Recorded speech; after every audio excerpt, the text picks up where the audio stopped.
अऊज़ु बिल्लाहि मिनश्शैतानिर्रजीम बिस्मिल्लाहिर्रहमानिर्रहीम रब्बिश्रह ली सदरी वयस्सिर ली अमरी वहलुल उक़दतम मिन लिसानी यफ़क़हू क़ौली। अस्सलामु अलैकुम व रहमतुल्लाहि व बरकातुहू to yet another episode of the youth dialogue, जहां हम काफ़ी कंस्ट्रक्टिव बातें करते हैं, ऐसी बातें करते हैं जहां पे आप सोचने पर मजबूर हो जाएं। और आज का टॉपिक भी हमारा ऐसा ही है। अल्लाह सुब्हानहू व तआला कुरान में फरमाते हैं, अऊज़ु बिल्लाहि मिनश्शैतानिर्रजीम अल यौम अकमलतु लकुम दीनुकुम, कि आज मैंने तुम्हारा दीन मुकम्मल कर दिया है।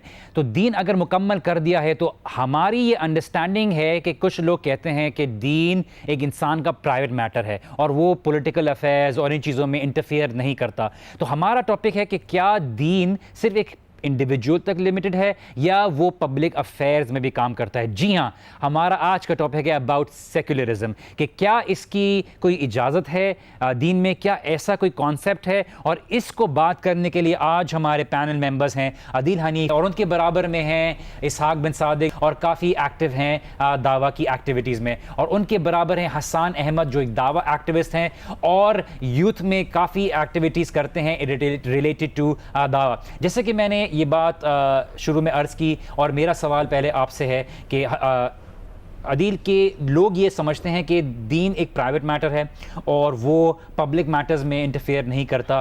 क्या ऐसी कोई अंडरस्टैंडिंग है? जब अल्लाह सुब्हानहू व तआला दीन कहते हैं तो दीन का मतलब क्या है? क्या ये सिर्फ हमारे रोज़ा, नमाज, हज, ज़कात तक महदूद है या ये कुछ और एक्सपेंडेड जो मैटर्स हैं उनमें भी इंटरफेयर करता है? ओके, बिस्मिल्लाहिर्रहमानिर्रहीम, अल्हम्दुलिल्लाहि रब्बिल आलमीन।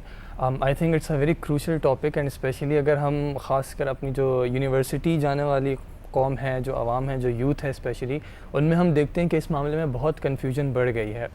देखिए, मुझे जिस तरह समझाया गया है, यानी एज इन जो मेरी अंडरस्टैंडिंग है वो है कि दीन और मज़हब में एक डिफरेंस है। जहाँ हम ये जो पर्सनल अफेयर्स वगैरह की बात करते हैं उसको हम दुनिया में मज़ाहिब तो देखते हैं, डिफरेंट रिलीजन जिसको इन जनरल कह देते हैं, लेकिन दीन जो है, दीन एक ऐसा वर्ड है जिसमें कुल लाइफ जो है वो आपकी समेट जाती है। यानी कि it's about your private as well as public life. अगर हम ये बात कर दें कि भाई इस्लाम जो है वो एक ऐसा मज़हब है जो कि सिर्फ प्राइवेट अफेयर्स पे बात करता है, तो कुरान मजीद का और अहादीस नबविया सल्लल्लाहु अलैहि वसल्लम का एक बहुत बड़ा मजमूआ ऐसा हो जाएगा जिसको फिर हम एक्सप्लेन शायद ना कर पाएँ ये कि किस चीज़ से रिलेटेड बात कर रहा है। जैसे सिर्फ मिसाल के तौर पर कुरान करीम की एक आयत है, या अय्युहल्लज़ीना आमनू उदखुलू फिस्सिल्मि काफ़ा, कि इस्लाम में दाखिल होना है पूरे के पूरे।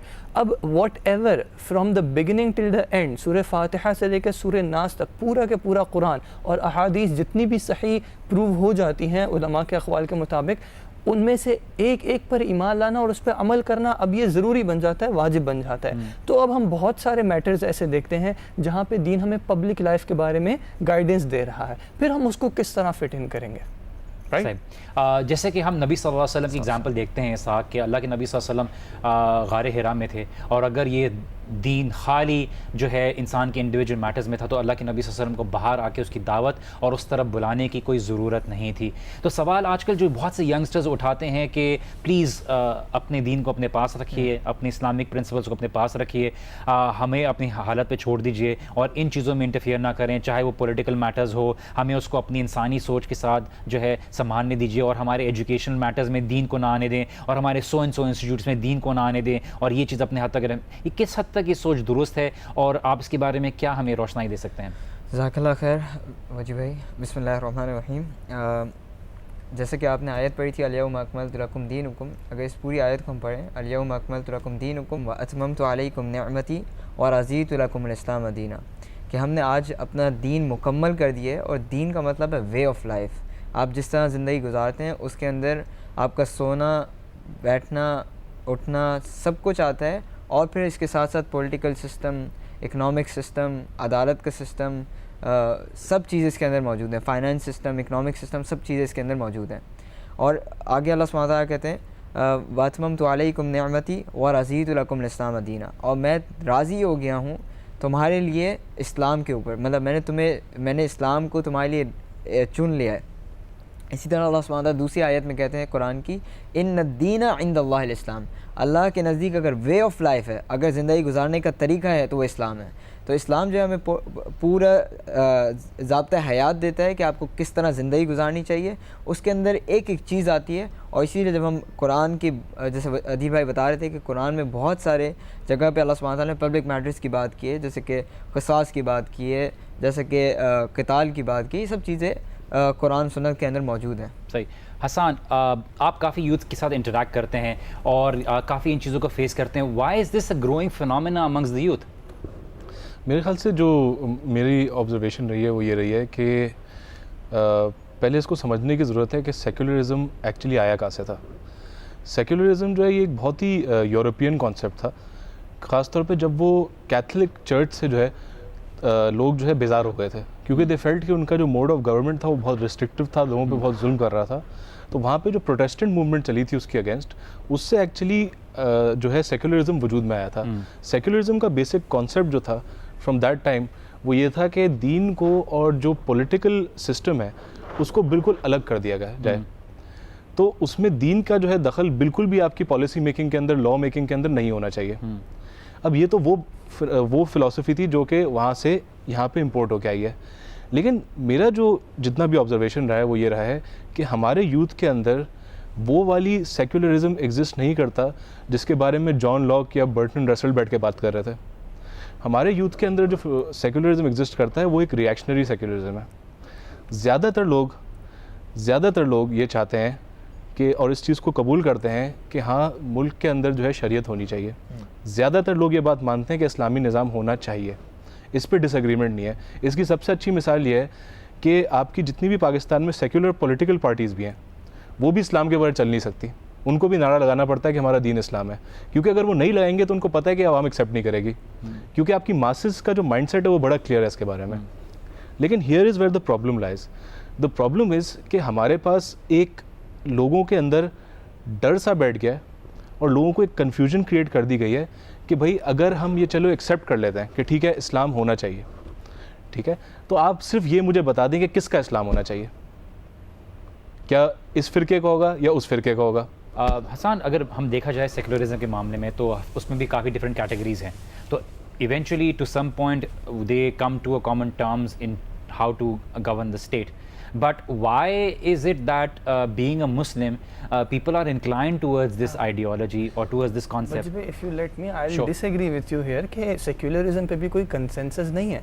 आप स्पेशली अगर That's exactly what I meant. हाँ कि वेस्टर्न यूरोपियन और अमेरिकन आप कंसेप्शन में भी देख लें तो वहाँ पे भी बहुत डिफरेंस है। आप वेलफेयर के प्रोजेक्ट्स ही देख लें, there is a huge difference between European mindset and American mindset. For example आप हेल्थ केयर बेनिफिट्स की बात कर लें, हेल्थ केयर क्या एक गवर्नमेंट की रिस्पॉन्सिबिलिटी है कि वो हर किसी को प्रोवाइड करे या इट्स अ प्रिविलेज? हाउसिंग की बात कर लें तो हाउसिंग क्या गवर्नमेंट की रिस्पॉन्सिबिलिटी है या इट्स अ प्रिविलेज? अभी जो हम रिसेंटली देखते हैं अमेरिका में डिप्रेशन आया था, उसकी लॉट ऑफ जो रीजनिंग थी वो यही थी कि हाउसिंग को एज अ यानी एज अ राइट वहाँ पे पोर्ट्रे किया गया था, जबकि कुछ ने कमेंट किया था उस वक्त भी कि if you do that then आपकी इकोनॉमी बहुत ट्रबल में आएगी, और बल्कि हाउसिंग इज़ अ प्रिविलेज, जो कि जो अफोर्ड कर सके वही उसको ही उसका हक है। और अगर आप इस प्रोजेक्ट पे इस पैटर्न पे चलेंगे then you will be, your economy will be safe.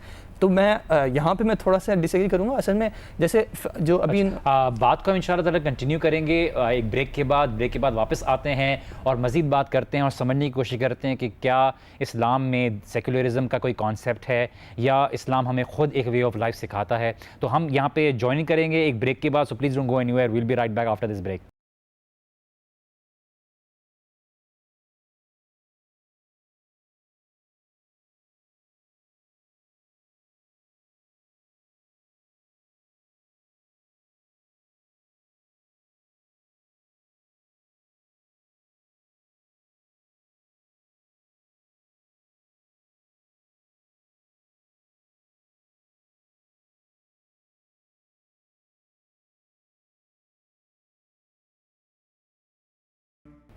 अस्सलामुअलैकुम वरहमतुल्लाहि वबरकातुहू, welcome back after the break. Break में जाने से पहले अदील हमें कुछ बात समझा रहे थे। जी अदील। जी मैं कह रहा था कि जैसे हसन ने मेंशन किया, एक ये बहुत कॉमन कंसर्न है कि आप इस्लाम की बात करेंगे तो किसका इस्लाम। लेकिन यही सवाल हम पॉलिटिकल सिस्टम के बारे में अपार्ट फ्रॉम इस्लाम या इकोनॉमिक सिस्टम के बारे में नहीं करते। कोई भी जो बेसिक इकोनॉमिक्स का स्टूडेंट भी होगा, जब भी मैक्रो इकोनॉमिक्स पढ़ाया जाता है मल्टीपल थ्योरीज पढ़ाई जाती हैं। जो भी सोशल साइंस का स्टूडेंट होगा, जब पॉलिटिकल सिस्टम पढ़ाया जाता है तो मल्टीपल पॉलिटिकल सिस्टम पढ़ाए जाते हैं। उस वक्त ये क्वेश्चन नहीं होता कि भाई कौन सा वाला पॉलिटिकल सिस्टम, आप ये पॉलिटिकल सिस्टम की बात करेंगे उसके खिलाफ है, ये उसके खिलाफ है, वहाँ पे ये कंसर्न नहीं आता। सेकेंडली, दीन को आम तौर पे जो है वो फितनों का, फसाद का और लड़ाई झगड़े का एक सोर्स बनाया जाता है। हालांकि आप with in the 20th century देखें, पूरी दुनिया में जो सबसे बड़े कॉन्फ्लिक्ट्स रहे हैं उनकी बेसिस जो है वो दीन नहीं रहा था। अगर beginning of the 20th century देखें तो आपकी फर्स्ट वर्ल्ड वॉर थी, उसके थोड़े ही अरसे बाद सेकेंड वर्ल्ड वॉर थी, उसके बाद आपका कोल्ड वॉर का पीरियड था, और उससे पहले कॉलोनियल जो पूरा टाइम पीरियड गुजरा है उसमें दीन का कोई प्ले नहीं था। लेकिन अनफॉर्चुनेटली इन चीज़ों के बारे में अवेयरनेस ना होने की वजह से, और जैसे हमारे एक भाई राजा ज़ियाउल हक जब उन्होंने हमें ज्वाइन किया था तो उन्होंने ये पॉइंट स्ट्रेस किया था कि दुनिया के लीडर्स हैं वो हिस्ट्री पढ़ते हैं, वो सोशल साइंसेस पढ़ते हैं, लेकिन हम बिकॉज इन चीज़ों के बारे में अवेयरनेस नहीं रखते तो फिर हम इस तरह के ट्रैप्स में जो है वो आसानी से आ जाते कि भाई दीन में तो सिर्फ डिफरेंस ही डिफरेंस है, किसका इस्लाम किसका इस्लाम। बल्कि यही जो क्वेश्चन है exactly holds true for any economic system, for any educational system apart from Islam as well. इसाक, बात चल रही है डिफरेंसेस की कि किस हर चीज़ में डिफरेंसेस पाए जाते हैं, और हमारा दीन भी इस चीज़ को माशाल्लाह से टैकल करने की और हैंडल करने की हमें खूबसूरती देता है कि अगर आप मुख्तलिफ सोच रखते हैं और मुख्तलिफ अंदाज रखते हैं तो आप उसको भी बेसिकली एक रिकन्सिलिएशन पॉइंट पे लेके आ सकते हैं। मैं चाहता हूं कि आप यूथ को बात एड्रेस करें कि वो इस रिकन्सिलिएशन की तरफ जो है देखें कि हमारा दीन कितनी इनलाइटेंड फॉर्म में, कितने ओपन माइंडेड फॉर्म में इस चीज़ को एड्रेस करता है, और दूसरी कि जो यूथ इस कॉन्सेप्ट को एक्सेप्ट कर लेते हैं और उसको प्रमोट कर रहे हैं, कितना ख़तरनाक है उनके लिए इस कॉन्सेप्ट को एक्सेप्ट करना। जी, जैसे कि बात है कि डिविजन्स, इस्लाम के अंदर डिविजन्स के बारे में क्या वो राय कायम करता है, इस्लाम क्या बताता है हमें। तो नबी सल्लल्लाहु अलैहि वसल्लम की हदीस है कि अगर एक इज्तिहाद करने वाला, एक मुज्तहिद, अगर वो इज्तिहाद करता है तो उसको 2 अजर हैं अगर वो सही है, और अगर वो गलती भी करता है तो उसके लिए 1 अजर है। इससे पता ये चलता है कि इस्लाम के अंदर डिफरेंस ऑफ ओपिनियन एक्सेप्टेबल है, लिया जाता है। जहाँ तक बात है कि पॉलिटिकल सिस्टम कैसे चलाना चाहिए, तो ये बहुत, मेरा ख़्याल है कि 80% इस्लाम के अंदर जो पॉलिटिकल सिस्टम चलाने का तरीका है, जो भी हुदूद हैं, वो बहुत ज़्यादा क्लियर हैं और इसके अंदर बहुत कम डिफरेंसेस हैं। तो जब बात आती है कि किसका निज़ाम नाफिज किया जाएगा तो वहाँ पर इतने डिफरेंसेस नहीं है। जहाँ पर डिफरेंसेस हैं वो फ़िकी मामलात के अंदर हैं, लेकिन पॉलिटिकल सिस्टम, अदालत का निज़ाम, फाइनेंस सिस्टम, इवन फाइनेंस के अंदर रिबा की तारीफ़, ये सब चीज़ें बहुत क्लियर हैं। इसाक, कुरान की वो भी तो आयत है ना, फरुद्दू इलल्लाहि व रसूलिही, कि आपस में इख्तिलाफ करो। बिल्कुल, कुरान की आयत भी कहती है अय्युहल्लज़ीना आमनू अतीउल्लाह व अतीउर रसूल व उलिल अम्रि मिनकुम, कि अपने उमरा की, अपने हुकाम की, जो रूलर्स हैं उनकी अताअत करो अल्लाह और उसके रसूल के बाद, और अगर आपका डिफरेंस ओपिनियन हो तो क्या करें, फ़रुद्दूहु इलल्लाहि व रसूल, अल्लाह और उसके रसूल कुरान सुन्नत की तरफ वापस रुजू करें और फिर बैठ के बात करें, और इंशाल्लाह ये कोई बड़ी बात नहीं है। और स्कॉलर्स इस चीज़ को मेरा ख्याल है प्रमोट करते हैं कि एक टेबल पे बैठ के बात की जाए, और इंशाल्लाह इसमें कोई मसले वाली बात नहीं है। मतलब ये स्कॉलर्स का काम है, उन जो दीन से जो बेसिकली एजुकेटेड नहीं है, उन यूथ का काम नहीं है, उन लोगों का, आम आदमी का काम नहीं है कि इसके ऊपर बेसिकली काम करे, because the people of knowledge would basically handle these differences और उसके बेसिस पे वो रिकन्सिलिएशन करेंगे। हसन, हम देखते हैं जो आपने जिक्र किया कि किस तरह से एक सेकुलरिज्म का कॉन्सेप्ट निकला, और लोग काफ़ी तौर पर इस चीज़ के इख्तलाफ को देखते हैं कि आप आखिरत के चक्कर में दुनिया के अंदर जो इश्यूज़ क्रिएट करते हैं, जिसकी वजह से वो चर्च को उन्होंने अलग किया विद देयर बेसिकली स्टेट, और उसकी बेसिस पे उन्होंने ये बात देखी कि जैसे किस तरह से वो जो चर्च के लोग थे, लोगों को पेन में इन्वॉल्व करते थे, because the concept of being forgiven the more you suffer in this world. तो वही कॉन्सेप्ट डेवलप हुआ कि आप हमारी दुनिया क्यों ख़राब कर रहे हैं इस चक्कर में, और हमें साइंटिफिक डेवलपमेंट्स की तरफ नहीं ले जा रहे, हमें बेसिकली चांद की तरफ जाने से आप बेसिकली प्रमोट नहीं कर रहे, हमें दुनिया में बेहतर ज़िंदगी गुजारने के लिए आप जो है हमें जो है हमारे लिए मुश्किल कर रहे हैं। तो उस वजह से उन्होंने उसको कर दिया। लेकिन दीन इस्लाम तो हमें बेसिकली साइंटिफिक डेवलपमेंट की तरफ भी बुलाता है, हमारे पास सोसाइटल डेवलपमेंट की तरफ भी बुलाता है, लेकिन इसके बावजूद भी इस तरह का जो सोच है हमारे सोसाइटी में क्यों पाई जा रही है लोगों के अंदर? देखिए वजी भाई, होता क्या है, आप किसी भी आइडियोलॉजी को जब उठा के देखें ना, तो उस आइडियोलॉजी को जो सोलली फॉलो करने वाले लोग होते हैं वो बहुत थोड़े से होते हैं, ठीक है। वही लोग जब उस आइडियोलॉजी को मासेस में प्रीच करते हैं ना, तो वो लोगों को प्रॉपर एक्चुअली उसके बेसिक्स नहीं बता रहे होते हैं, वो सिर्फ आइडियाज़ फ्लोट कर रहे होते हैं मैनेजेबल चंक्स में कि जो कि लोगों को अब्जॉर्व करना आसान हो। हमारे यहाँ एक बहुत छोटा सा तबका है जो कि एक्चुअली सेक्युलरिज्म में उस तरह बिलीव करता है जिस तरह वो फिलॉसफी है। और वो चूंकि प्रिंट मीडिया में है, वो इसीलिए विजुअल मीडिया में तो ऐसे प्रोजेक्ट करते हैं जैसे पता नहीं कितने लोगों की ये वो डिमांड है। बिल्कुल यही करते हैं, वो एक तो उसको ऐसे प्रोजेक्ट करते हैं और दूसरा वो ये करते हैं कि जो इश्यूज़ वेस्ट के अंदर थे, ख़ासतौर पे उनको क्लर्जी के ख़िलाफ़, ऐसा लगता है कि वो सारे इश्यूज़ हमारे पास एग्जिस्टेंस में आ गए एकदम से। वो सारे उन इश्यूज़ को जो है ना आपको जैसे ही देखें होते हैं, ऐसा नहीं है कि हमारे पास ऐसे मौलवी नहीं होते होंगे जो कहते होंगे कि यार साइंस में क्या पढ़ा हुआ है, साइंस करने की ज़रूरत नहीं है। ऐसे होते हैं, हम कभी भी इस बात को डिनाई नहीं करते। We are very open to accept कि अगर कोई फ्लॉज हैं सिस्टम के अंदर होते हैं, लोगों के अंदर फ्लॉज होते हैं, but to take that little chunk of people and to paste it on the entire Muslim उम्मा एंड से कि ये सारे के सारे हैं ही नहीं इस लायक कि ये गलत कभी इस चीज़ में तरक्की कर सकें या कभी प्रोग्रेस कर सकें। This is the problem and this is what this people are doing कि वो करते ही हैं और उसको स्प्रेड कर देते हैं। उससे होता क्या कि मासेस को जब वो आइडिया जाता है वो उसको इंटरसेप्ट करते हैं, तो वो सोचे समझे बगैर उस आइडिया को क्रिटिकली एनालाइज किए बगैर, क्योंकि मैं बार बार एक चीज़ कहता हूँ, हमारे लोगों को सोचना नहीं आता, हमने कभी क्रिटिकल थिंकिंग नहीं सीखी, तो हमें जो आके इन्फ्लुएंस करना आता है इन्फ्लुएंस करके चले जाता है। हसन, हेट फॉर्मूला तो सेम ही है ना, दोनों साइड पे पाया जाता है कि वो एक साइड पे कहते हैं कि हर कोई चाहता है दीन इस्लाम से दुश्मनी, और दूसरी साइड पे कुछ लोग दोनों साइड पे पाए जाते हैं और दूसरे साइड कहते हैं कि नहीं, हर जो दाढ़ी वाला है, हर दीन की बात करने वाला है, वो कत्ल गारत की बात करेगा, फना फना की बात करेगा। ये क्यों होता है? इसकी वजह ये कम्युनिकेशन नहीं है। देखिए, आपस में अगर आप एक दूसरे को एक डब्बे में डाल के आइसोलेट कर देंगे और एक दूसरे से बात नहीं करेंगे तो आपको कभी पता नहीं चलेगा कि अगले के दिल में क्या है, अगला क्या ओपिनियंस होल्ड करता है। और हमारे पास सबसे बड़ा मसला ये है कि हम सेक्युलरिज्म को जो है फ़ौरन ले जाके जोड़ देते हैं लादीनियत से। और अक्सर लोग तो इनको इतने मिसकंसेप्शंस होते हैं, वो कहते हैं सेक्युलरिज्म का मतलब है कि एथियस्ट है, जिसका कोई आपस में लिंक नहीं है। हम इस चीज़ को रियलाइज़ नहीं करते कि एक इंसान हो सकता है अल्लाह रसूल से मोहब्बत करता हो, लेकिन वो किसी कन्फ्यूजन की वजह से और क्योंकि उसको इस तरह बताया गया, उसने जो है सेक्युलरिज्म को as a political ideology adopt कर लिया। तो वहाँ पे we need to open that door of dialogue rather than shun them and tell them कि ये तो बेदीन हो गए, इनका तो दीन से कोई ताल्लुक नहीं है, हमारा इनसे कोई ताल्लुक नहीं, हम इनसे क्यों बात करें। आप उनको बुलाएं, बैठे बात करें, मिसकंसेप्शंस क्लियर करें और देखें अल्हम्दुलिल्लाह ये मुसलमान मुल्क है, यहाँ पे हर बंदा जो अल्लाह रसूल से मोहब्बत करता है वो आपकी बात मानेगा। सही, डेफिनेटली द आइडिया इज़ कि आप कम्युनिकेशन करें, आप लोगों में बातचीत करें, जो भी अफकारात हैं, जो भी ख्यालात हैं, उसकी जो डिफरेंसेस हैं, उसको एक पढ़े लिखे अंदाज में उसको सॉल्व करें और आपस में बातचीत करके चीज़ों के बारे में सोल्यूशन निकालने की कोशिश करें।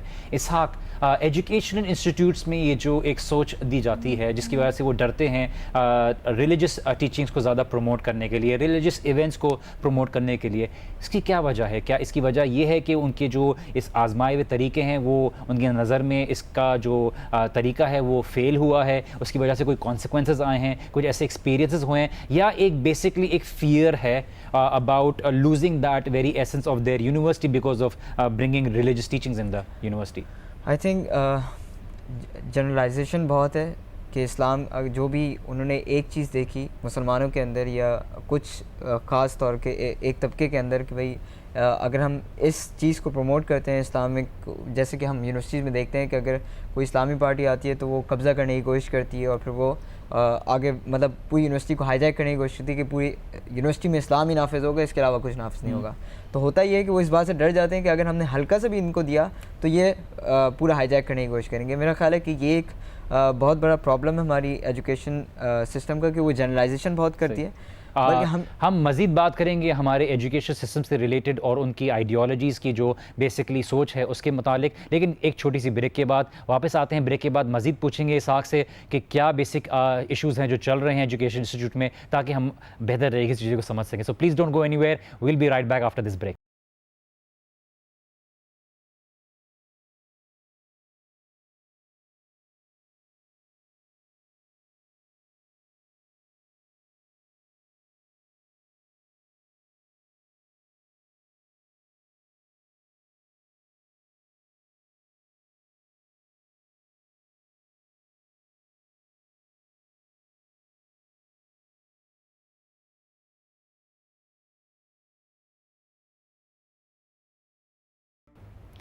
अस्सलाम वालेकुम वरहमतुल्लाहि वबरकातुहू and welcome back after the break. आप देख रहे हैं यूथ डायलॉग और ब्रेक में जाने से पहले इसहाक हमें बता रहे थे किस तरह से एजुकेशन इंस्टीट्यूट्स के अंदर एक फियर है about incorporating religious values in their institutes. तो जी इसहाक। जी, जैसा कि मैं बात कर रहा था कि एक फेयर है हमारी एजुकेशन इंस्टीट्यूट्स के अंदर, और उसकी वजह मैंने बताई थी। उसके अलावा हमें हमारी एजुकेशन इंस्टीट्यूट को करना ही चाहिए कि जैसे हर चीज़ पे वो डायलॉग और डिस्कशंस करते हैं कि आप वो इकनॉमिक सिस्टम पे करते हैं, वो हर चीज़ पे करते हैं, क्योंकि MUNs और बाकी चीज़ें जो होती हैं हमारी यूनिवर्सिटीज़ के अंदर, इसी तरीके से इस्लामिक सिस्टम्स के ऊपर भी डायलॉग करें, उनके ऊपर डिस्कशंस करें। आप दोनों पार्टीज़ को बिठाएं, आप स्कॉलर्स को भी बुलाएं, आप जो बाकी लोग हैं, सेक्युलर्स हैं, जो भी हैं, उनको बिठाएं, साथ बिठाएं, ये चीज़ प्रमोट करें, स्टूडेंट्स के सामने रखें कि भाई ये दोनों सिस्टम हैं, अब आपकी मर्ज़ी, आपने जो बेहतर समझते हैं इन दोनों सिस्टम से आप चूज़ करें इंशाल्लाह। अच्छा इसहाक, देखिए ये तो एक हाईली एजुकेटेड सोसाइटी में I play the devil's advocate हो, या दिस इज व्हेन जब बहुत एजुकेटेड सोसाइटी है जिसके बीच में ये किया जा सकता है। हमारे पास एक एक्सेप्टेबल इशू है जो हम समझना चाहिए कि एक ह्यूज इमोशनैलिटी का एक एस्पेक्ट है इन टर्म्स ऑफ जब आप डायलॉग्स क्रिएट करते हैं, कि वो डायलॉग तो दूर की बात, जब एंड गोल तक पहुंचते हैं उसके बीच में मारधार कुछ लोग शुरू कर देते हैं, कत्लो गारत पे आ जाते हैं कि आपने ऐसी बात कही क्यों। वजी भाई, जैसे हम लोग यहाँ पे बैठे हैं और जितने भी इस शो में ब्रदर्स आए हैं, उनमें से मेरा नहीं ख्याल कि कोई किसी चीज़ पे डिस्कस किया जाए तो वो इमोशनल उस पे आ जाएंगे, बल्कि हम प्रमोट करते हैं, हम सब यहाँ पे बैठ के प्रमोट करते हैं कि डायलॉग्स होने चाहिए, डिस्कशंस होने चाहिए, और हम नहीं बल्कि और बहुत सारे स्कॉलर्स और बहुत सारे इस्लामिक थिंकर्स हैं जो ये प्रमोट करते हैं कि आइए आप डायलॉग कीजिए, हम इंशाल्लाह डिस्कस करने के लिए तैयार हैं। इंशाल्लाह इस प्रोग्राम के बाद शायद उम्मीद है कि लोग बैठेंगे और खुले दिमाग से आपस में बात करेंगे और चीज़ों को डिस्कस करके उसके सोल्यूशंस निकालेंगे। आदिल, क्या सोसाइटी मोरालिटी के बगैर फंक्शन कर सकती है, और क्या साइंस इस चीज़ को केटर करती है जो सोसाइटी को मॉरल वैल्यूज़ की बेस पे बेहतर तरीके से फंक्शन कर सके? वजी भाई, आई थिंक ये एक्सट्रीमली इंपॉर्टेंट क्वेश्चन है, सिग्निफिकेंट क्वेश्चन है, बिकॉज इसमें लोगों की बहुत मिसअंडरस्टैंडिंग है। ये जो आपने इमोशनैलिटी वगैरह की बात की, यहाँ पे भी ये पर्सपेक्टिव बहुत इंपॉर्टेंट है, because a lot of people who even जो प्रमोट सेक्युलरिज्म, वो भी इस चीज़ को भूल जाते हैं। देखिए, जब अगर हम सोसाइटी की थोड़ी हिस्टोरिकल रूट्स को ट्रेस करें, तो जब भी जहाँ भी सोसाइटी फॉर्म में आई है, वहाँ पे उसको होल्ड करने के लिए कुछ मोरल वैल्यूज़, कुछ एथिकल वैल्यूज़, कुछ value system in place required था। उसके बगैर सोसाइटी चल नहीं सकती। मैं अपना घर छोड़ के कभी ना कभी तो बाहर निकलूंगा, अब मेरा घर कौन प्रोटेक्ट करेगा? अगर सोसाइटी में ये कॉन्सेप्ट ही ना हो कि भाई आपने किसी का माल बगैर इजाज़त के नहीं लेना, तो वो तो सोसाइटी मार धाड़ के बगैर ही उसके हिसाब से ही चलती रहेगी। तो मोरल सिस्टम और एथिकल सिस्टम और वैल्यू सिस्टम इन प्लेस हर सोसाइटी में रहना ज़रूरी है।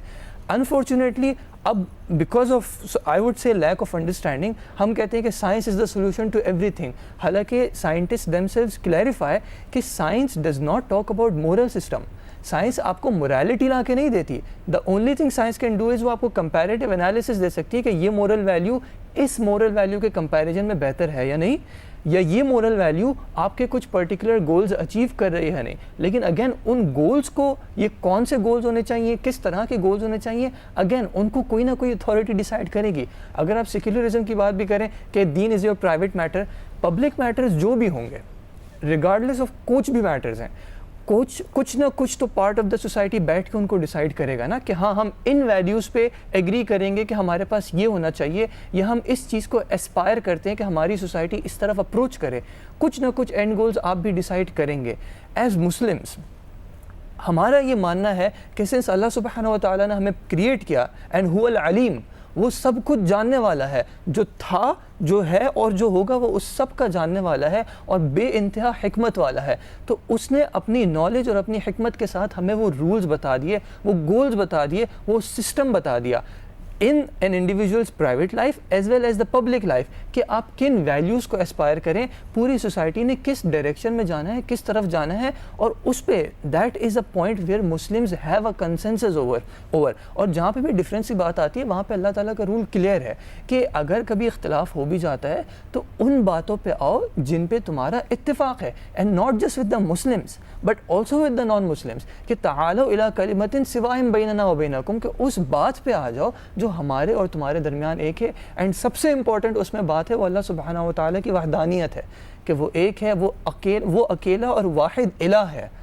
और इलाह वो होता है जो पूरा सिस्टम आपको देता है। तो उसमें ये बात क्लैरिफाई करना मेरे ख्याल में ज़रूरी है कि साइंस पे हम अब बिल्कुल वो भेड़ चाल की तरह अंधा एतमाद करके बैठे, तो scientific methods are not going to give you your moral and ethical values. सही। Very rightly set and explained by Adeel. Hasan, हम सेक्युलरिज्म की अगर बेसिक हमारी सोसाइटी में एक एग्जिस्टेंस देखते हैं तो वो भी इन इटसेल्फ एक प्रॉपर फॉर्म में नहीं पाया जाता, और इसके बारे में आपने थोड़ी बात भी की थी।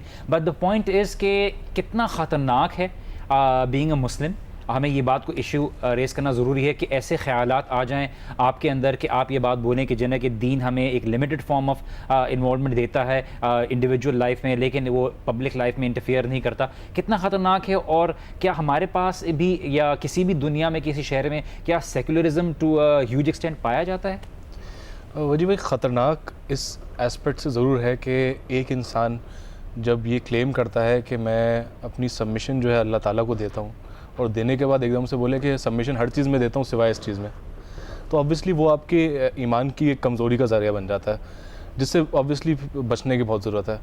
लेकिन जहाँ तक आपका ये सवाल है कि क्या हमारे मुल्क में कोई बहुत ज़्यादा सेक्युलरिज्म है या कोई ख़तरा है या वो है, मुझे नज़र नहीं आता कि, and most of the secular people also know this, हो सकता है वो नाराज़ हो रहे हो, लेकिन मुझे पाकिस्तान में अगले 100-150 सालों में नज़र नहीं आता कि कभी सेक्युलरिज्म कोई डोमिनेंट आइडियोलॉजी बनेगी। So called secularist also say कि जना कि हमारे पास भी एक फेल्ड प्रैक्टिस है, बिकॉज पाकिस्तान जिस मकसद के लिए बनाया गया है वो एक अलग चीज़ है। हम मज़ीद बात करेंगे, हम आएंगे पाकिस्तान की क्रिएशन के रीजन्स के ऊपर और मज़ीद बातों के ऊपर। हम हसन से पूछेंगे, इसाक से पूछेंगे, अदील से पूछेंगे मज़ीद इसके ऊपर क्या बात की जा सकती है, लेकिन एक ब्रेक के बाद। Please join us after the break.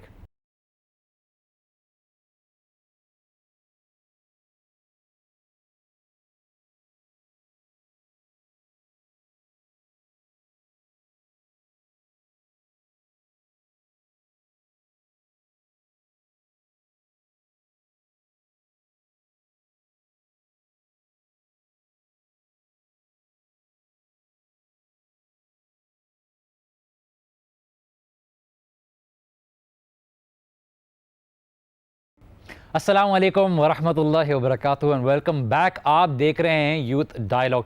काफ़ी इंटरेस्टिंग डिस्कशन चल रही थी हमारी about Islamic values and secular values. Break में जाने से पहले हसन आप कुछ कह रहे थे। बिल्कुल, तो मैं ये कह रहा था कि देखें, बात यह कि एक्चुअली अगर सेक्युलरिज्म को देखा भी जाए तो सेक्युलरिज्म की जो वैल्यूज़ आती हैं वो ज़्यादातर ह्यूमनिस्ट वैल्यूज़ हैं, ठीक है, जो कि वेस्ट से आ रही है वंस अगेन। अब हमारे पास जो डिलेमा हो गया वो ये हो गया कि हमारी जो ख़ासतौर पे ये पढ़ी लिखी जनरेशन है, वो जो वैल्यूज़ जहाँ से सक इन कर रही है वो सारे वेस्टर्न टीवी शोज़ हैं, उनके चलते मूवीज़ हैं, उनके गाने हैं, उनकी बुक्स हैं, उनकी आइडियोलॉजी है। तो उसके अंदर आप चाहे एक बिल्कुल सीधी किताब भी लिख रहे हो तो उसके अंदर अगर आपकी एक पीछे कोई आइडियोलॉजी होती है तो उसका एक बायस आ जाता है अक्सर। अब उससे हो ये रहा है कि वो जब उसको कंज्यूम कर रही है तो उसके अपने जो वैल्यूज़ हैं वो, क्योंकि हमारे पास इस्लामिक वैल्यूज़ तो हम पढ़ाने की ज़हमत नहीं करते, तो उनके वैल्यूज़ जो हैं वो उस वैल्यू सिस्टम पे बनते चले जा रहे हैं। जब वो उस वैल्यू सिस्टम पे बन रहे हैं तो होता ये है कि जब वो इस्लामिक वैल्यू सिस्टम देखते हैं तो वो उनको कुछ अजीब सी चीज़ लग रही होती है। कौवा चला हंस की चाल, अपनी चाल भी भूल गया। बिल्कुल। तो अब इसका नतीजा एक्चुअली क्या हो रहा है कि अब देखें हो क्या रहा है। एक ये हो गया, एक ये एस्पेक्ट है, और दूसरा एस्पेक्ट ये है कि लोग टेररिज्म से बहुत डर गए। ठीक है, टेररिज्म से डर गए। दहशतगर्द जब भी दिखाए जाते हैं, जब भी मीडिया में पोर्ट्रे किए जाते हैं, ख़ासतौर पे वेस्टर्न मीडिया में, तो उनमें ज़रूर ये चीज़ हाईलाइट की जाती है कि देखें ये जो दहशतगर्द है ना, ये हदूद जो है नाफिज करते हैं, और ये इस्लाम में भी तो है। ठीक है, जैसे एक बड़ी सिंपल बात है, एक गद्दार है, ठीक है, उसको सज़ाए मौत दी जाती है।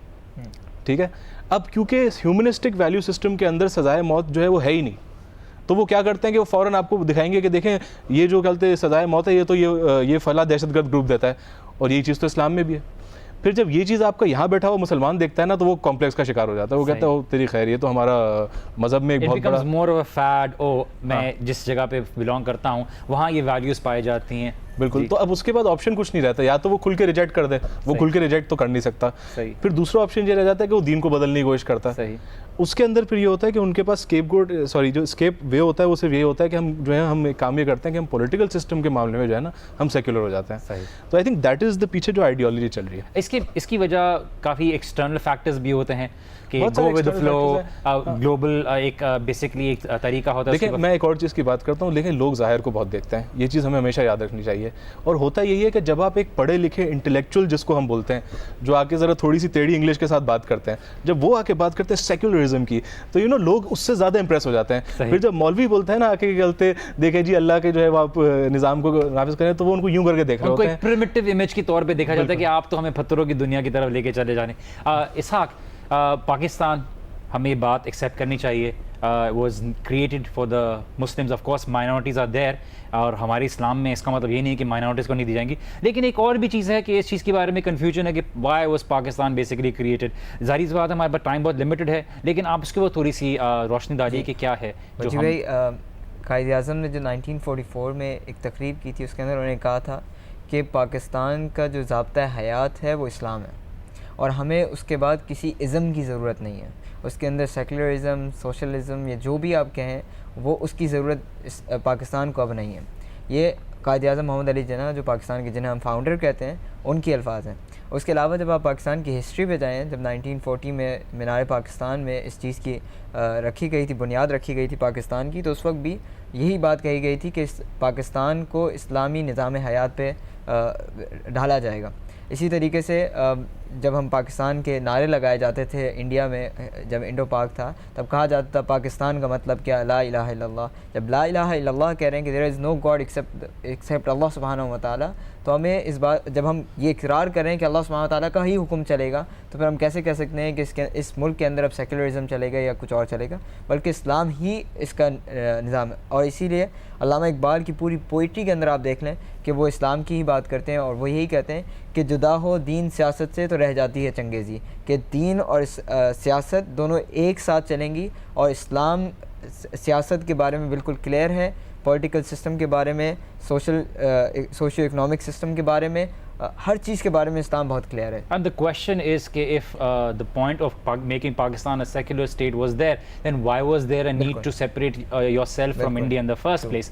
Now आप बात कर रहे थे morality के ऊपर, and I want you to put some extra light on this because हमें ये बहुत clear होना ज़रूरी है और यूथ तक ये बात पहुँचाना बहुत ज़रूरी है कि morality एक complete form में हमें एक खालिक ही दे सकता है, और हमें वो दीन इस्लाम से ही पूरी तरीके से मिलती है। जी बिल्कुल, और ये मोरालिटी को अगर हम एक पर्सनल स्पेस से निकाल के पब्लिक स्पेस में भी लाएं कि मेरी पर्सनल वैल्यूज़ भी कुछ हैं, लेकिन उन्हीं वैल्यूज़ को मैं अप्लाई कहाँ करूँगा, मैं जाहिर सी बात है दूसरों पे भी अप्लाई करूँगा।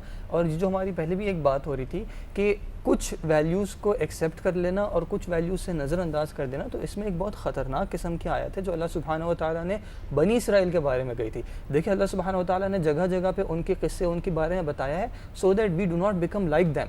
बट अनफॉर्चुनेटली अब हम उन्हीं के पैटर्न्स को फॉलो करने लगे। तो आयत है अफ़तुमिनूना बिबअदिल किताबि व तकफुरूना बिबअद फमा जज़ाउ मन यफ़अलु ज़ालिका मिनकुम इल्ला ख़िज़्युन फ़िल हयातिद दुनिया व यौमल क़ियामति युरद्दूना इला अशद्दिल अज़ाब, कि क्या तुम किताब के बाज़ हिस्से पे ईमान लाते हो और बाज़ हिस्से को छोड़ देते हो, तो इसकी क्या सज़ा है, क्या जज़ा है, सिवाय ये कि दुनिया में भी रुस्वत है, दुनिया में भी खसारा है, और आखिरत में भी शदीद अज़ाब की तरफ लौटाया जाना है। और जो हमारे लिए one of the best examples from amongst the profits is the example of profit Ibrahim अलैहिस्सलाम, इज़ क़ाल लहू रब्बुहु अस्लिम क़ाल अस्लमतु, कि जब उनके रब ने उनको कहा अस्लिम, यानी surrender to me, he said अस्लमतु, ही डिडंट से अल्लाह ताला क्यों, अल्लाह ताला ये रीज़न बताएं, अल्लाह ताला इसके पीछे क्या इंटेलेक्ट है, क्या रीजनिंग है, नो, व्हेनेवर ही सेड अस्लिम ही सेड अस्लमतु। अब whether that be an individuals private life, public life, collective social life, collective political life और कलेक्टिव इकोनॉमिक लाइफ। सही। हसन, देखिए मैं ये बिल्कुल उनसे एग्री करता हूँ, और मैं सिर्फ इतनी बात बोलूँगा जो मेरी हमेशा एक एडवाइस रहती है कि हम खुदा के लिए अपने आप को इस सेक्युलरिज्म और इस टाइप के लेबल्स के अंदर ना बांटें। हम सब जो है एक इकट्ठे पेज पे रहने की कोशिश करें, and we need to be very clear कि हम डिनाई नहीं करते कि we have some very serious social problems, we have problems, हमारे पास माइनॉरिटीज़ के साथ जुल्म होता है, ये एक पाकिस्तान का मसला है, लेकिन ये मसला इस्लाम की वजह से नहीं है, ये मसला नॉन एप्लीकेशन की वजह से हो रहा है। तो प्लीज़ इसको इस्लाम पे पेश ना करें, and come to the table with us, let's have a discussion, let's solve these issues together as a nation. और सबसे बड़ी बात, अपने आप को सेकुलरिस्ट और इस तरह की लेबल्स देने की ज़रूरत नहीं है, क्योंकि अल्लाह सुब्हानहू व तआला कहने वक़ाल इन्ननी मिनल मुस्लिमीन, कि सबसे बेहतर वो है जो कहे कि मैं मुसलमान हूँ। आप मुसलमान हैं, और अगर आप ये तस्लीम करते हैं कि आप मुसलमान हैं, तो आप इस्लामिक वैल्यूज़ को एक्सेप्ट करें और आप इस्लाम के बारे में पहले सही तरीके से पढ़ें।